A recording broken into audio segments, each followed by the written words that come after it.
کیا ہر قسم کا کفر شرک ہے؟ ہر ایک کفر شرک یہ ہے کہ اللہ کے ساتھ کسی اور کو شریک کیا جائے، اور کفر بھی شرک ہے کیونکہ وہ اللہ کے ساتھ شرک کر کے وہ کافر ہوا۔ لیکن کفر ایک عام لفظ ہے شرک سے بڑھ کر کے۔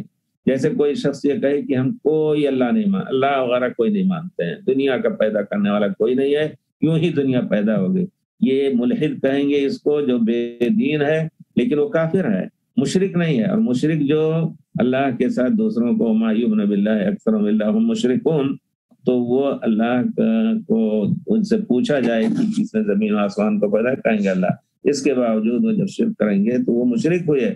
لیکن جو اللہ کو سرے سے اللہ کے وجود کو نہیں مانتا تو کافر تو ہے، ملحد ہے، کافر ہے، لیکن وہ مشرک اس کو نہیں کہا جائے گی۔ یہ باریک فرق ہے۔